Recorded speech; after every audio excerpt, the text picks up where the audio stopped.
बिस्मिल्लाहिर्रहमानिर्रहीम, अस्सलाम वालेकुम। मैं हुमारी अली और आप देख रहे हैं मेरा यूट्यूब चैनल। उम्मीद करती हूँ कि अपनी फैमिली के साथ खुशो-खुर्रम जिंदगी गुजार रहे होंगे इंशाल्लाह ताला। मारूफ सहाफ़ी अतहर मतीन के कातिलों की ताहाल गिरफ्तारी ना हो सकी। सीनियर सहाफ़ी तारिक मतीन ने इंकशाफ किया है कि उनके भाई का कत्ल किसने किया। मेरे भाई अतहर मतीन को किसने मारा, यह सवाल जो है ये सबके जहनों में है। इस सवाल का जवाब मुझे चाहिए। इस सवाल का जवाब मैं कोशिश करूंगा मैं अपने जहन के हिसाब से आपके सामने रखूं, लेकिन उससे पहले कुछ चीज़ें मुझे आपके सामने रखनी हैं, कुछ बातें मुझे आपके सामने रखनी हैं। 18 तारीख की सुबह थी। अतहर ने बच्चियों को छोड़ा और वहाँ पहुँचा और फिर उसके बाद उसे वहाँ पर उसने कोशिश की कि उन जालिमों को हिट कर सके, उसे निशाना बना दिया गया। ये तमाम तफसीलात आपके सामने हैं। उससे 2 रोज़ पहले तक के ये जो इस नए साल के 1.5 माह के आदादोशुमार हैं, ये आदादोशुमार मैं आपके सामने रखूं तो इस 1.5 महीने में 11,000 वारदातें सिर्फ रिपोर्टेड 11,000 वारदातें हुई हैं। इसका मतलब क्या है कि हम तकरीबन 45 दिनों की बात कर रहे हैं। तकसीम करें इसे तो रोजाना तकरीबन 250 वारदातें रोजाना। आप ये मान लीजिए कि एक ग्रुप एक दिन में अगर 4 वारदातें भी करता है, ये जो आपको 2 से 3 लोग नजर आते हैं बाइक पर सवार पैदल, अगर एक ग्रुप एक दिन में 4 वारदातें भी करता है तो तकरीबन इस शहर में 62 ग्रुप्स सरगर्म हैं। 62। अब ये रिपोर्टेड हैं। ऐसे बहुत से लोग होते हैं जो कहते हैं यार थाने कचहरी के चक्कर में कौन पड़ेगा। वो अपने 5,000 से लेकर 50,000 तक, लाख रुपए तक छिन जाने पर, अपना 10,000 रुपए से लेकर 2.5-3 लाख रुपए का मोबाइल फोन छिन जाने पर, अपनी घड़ी छिन जाने पर, अपनी गाड़ी मोटरसाइकिल बिलोंगिंग्स छिन जाने पर थाने का रुख नहीं भी करते। तो जो नहीं करते उनको शामिल कर लें तो हम 22,000 वारदातों की बात कर रहे हैं। हम 500 वारदातें रोजाना की बात कर रहे हैं। हम ये बात कर रहे हैं कि एक ग्रुप 4 वारदातें अंजाम देता है तो 62 हो जाते हैं। अगर अनरिपोर्टेड शामिल कर लें तो तकरीबन 120 के करीब ग्रुप्स इस शहर में काम कर रहे हैं, लेकिन रिपोर्टेड नंबर पर आ जाएं 62 ग्रुप्स इस शहर में काम कर रहे हैं।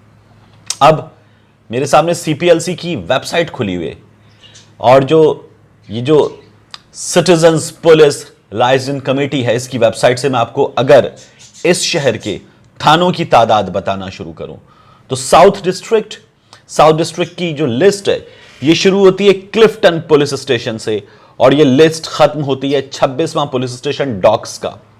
उसके बाद ईस्ट डिस्ट्रिक्ट, ये लिस्ट शुरू होती है अजीजाबाद पुलिस स्टेशन से और 23वां पुलिस स्टेशन पापोश नगर का।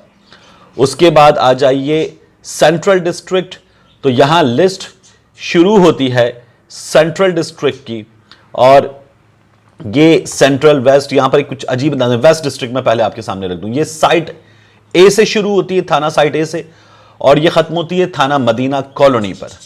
इसके बाद कोरंगी डिस्ट्रिक्ट की लिस्ट, ये लिस्ट शुरू होती है थाना कोरंगी से और ये खत्म होती है थाना शराफी गोट पर। 9 थाने यहां पर हैं। फिर मलीर डिस्ट्रिक्ट, अब ये शुरू होती है मलीर सिटी से और ये लिस्ट खत्म होती है खोखरा पार पे। ये 93 थाने CPLC की वेबसाइट के मुताबिक निकल रहे हैं। ये नंबर आगे पीछे हो सकता है। अब इन 93 थानों को, ये जो 250 वारदातें रोज हो रही हैं, इन पर आप डिवाइड करें तो तकरीबन 2.5 वारदातें फी थाना रोजाना होती हैं। ये डेसिमल में जरा सा फर्क है, तो फी थाना 2.5 वारदातें। अनरिपोर्टेड शामिल कर लें, फी थाना 5 वारदातें। नतीजा कितनों का निकलता है? कल्प्रिट कितनों के पकड़े जाते हैं? कितनों को हम देखते हैं कि हमें खबर मिल रही हो कि वो धर लिए गए हैं? कत्ल इस अरसे में दर्जन से ज्यादा हो चुके हैं। यहां हैरान हूं मैं कि आमतौर पर ना पुलिस नाका होता है, यहां डाकू नाका लगाते हैं और डाकू नाका लगाने के बाद कराची में, वजीरिस्तान में नहीं, कराची में डाकू नाका लगाने के बाद 20 मिनट के लिए शहरियों को लूटते हैं। परमिशन है उनको, इसीलिए लूटते हैं 20 मिनट। ये किसी भी मकाम पर 15 की एक कॉल और उस कॉल के नतीजे में वायरलेस चलना और वायरलेस चलने के बाद बाहर खड़ी हुई मोबाइल तक ही पैगाम पहुंचना और पुलिस मोबाइल का मौके पर पहुंचना कितनी देर लगती है। लेकिन शरीके जुर्म है ये लोग शरीके जुर्म है, इसलिए ये सब कुछ होता है। तो अतहर मतीन का खून, मेरे भाई का खून इस हुकूमत के सर है जिसने ये नाअहल पुलिस, ये सिस्टम हमारे सर पे मुसल्लत किया हुआ है। हमारी हिफाजत नहीं करता, इनकी हिफाजत करता है। ये खून इस पुलिस के सर है जो नाअहल तरीन है। इसमें अच्छे लोग भी हैं, जो अपना काम करते हैं, लेकिन नाअहल तरीन है। ये कुछ आदादो शुमार है, ये 2.5 वारदात फी थाना, ये आदादो शुमार है। मैं कुछ देर पहले गुरचानी साहब के साथ समा के प्रोग्राम में लाइव था, वो ये कह रहे थे कि एक फुट सोल्जर्स वाला काम होता था, वो इलाके में छोड़ दिए जाते थे, बाकायदा वो इलाके में सुराग रसा का काम करते थे। अब नहीं हो रहा वो काम। ये जो प्रोटेक्शन कमेटी है, इसकी मीटिंग नहीं हुई है, अरसा हो गया इसकी मीटिंग नहीं हुई है। ये मजाक इस शहर के साथ हो रहा है और ये जो है ये सिलसिला जारी है। ये जो मजाक हो रहा है इस शहर के साथ, ये मजाक हमें मार रहा है, हमें कत्ल कर रहा है। हम इस शहर में हम चोरों की तरह रहते हैं।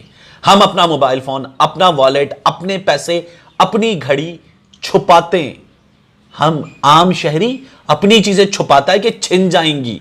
लुटेरा आजाद होता है, गन लेके घूमता है दरिंदे की तरह, वो जंगल के शेर की तरह घूमता है और जंगल के शेर की तरह। और हम शहरी, शहर के रहने वाले, शहर में बसने वाले सिटीजन्स, हम चोरों की तरह रहते हैं। घर की बेल बजाओ, एक शख्स उतर के बेल बजाए, बाकी लोग जल्दी से अंदर जाएं, वरना वो सीसीटीवी फुटेज जिसमें नजर आता है कुछ लोग आएंगे मार के चले जाएंगे, उसका हिस्सा बन जाओगे। हम ये जिंदगी इस शहर में, पाकिस्तान के सबसे बड़े शहर में जी रहे हैं, क्योंकि इस हुकूमत ने, इस सिस्टम ने मुझे, आपको यरगमाली बनाया हुआ है। हम ये जिंदगी जी रहे हैं और ये सिलसिला जारी है। ये वो जो 2 लोग थे जिन्होंने मेरे भाई को मारा, वो मेरे भाई का खून करने वाले हैं। लेकिन ये खून सिर्फ उनकी गर्दन पे नहीं है, ये इस नाअहली की, ये इस नालायकी की, इस हुकूमत की, इस पुलिस की, इस रेंजर्स की, इस जुडिशल सिस्टम की गर्दन पर है। तकरीबन पिछले कुछ अरसे में 8,000 के करीब लोग हैं जो छोड़ दिए गए हैं। पुलिस कमजोर चालान देती है, कमजोर प्रोसिक्यूशन होती है और ये लोग बच जाते। ये सिलसिला जारी है। इस सिलसिले को खत्म होना चाहिए। मैं क्या कर लूंगा? मैं अपनी बिसात में एहतजाज करूंगा, मैं रोऊंगा, मैं अपने आंसू दिखाऊंगा और मैं हक मांगने के लिए निकल रहा हूं। मैं निकलूंगा। मेरा ये उस दिन के बाद आपसे अब मुकालमा है। अगला मुकालमा कब होगा? इंशाअल्लाह जल्द हो, मुझे नहीं पता। तो ये मुकालमा आपसे होगा जल्द। मेरा मुतालबा क्या है? मैं ये नहीं कह रहा कि बिलावल भुट्टो जरदारी मुराद अली शाह से इस्तीफा ले ले। मैं ये नहीं कह रहा कि कराची पुलिस चीफ का इस्तीफा हो। मैं ये नहीं कह रहा कि उस थाने की तमाम नफरी मुअत्तल कर दें। मैं आईजी सिंध मुश्ताक महर का इस्तीफा नहीं मांग रहा। मैं अपने भाई के कातिलों का कैफरे किरदार तक पहुंचना मांगता हूं। यह मेरा हक है और यह हक मुझे देना इस रियासत का, इस हुकूमत का, इस शहर के रखवालों का फर्ज है। यह फर्ज उन्हें अदा करना चाहिए। यह हक मुझे मिलना चाहिए। आपने मेरा बहुत साथ दिया है और मुझे इस साथ की जरूरत है। हर कराची वाले को इस साथ की जरूरत है। कराची पुलिस को, इस हुकूमत को बेदार होने की जरूरत है। उम्मीद करती हूँ कि वीडियो पसंद आई है। कमेंट सेक्शन में जाके जल्दी से अपनी राय का इजहार करें, वीडियो को ज्यादा से ज्यादा शेयर करें, मेरे चैनल को सब्सक्राइब करें। और पाकिस्तान एक खूबसूरत मुल्क है, उस खूबसूरत मुल्क के हवाले से मैंने एक चैनल बनाया है, उसको पिन कर दिया है, लिव लाइक मारिया। जल्दी से जाके उसको भी सब्सक्राइब कर लें।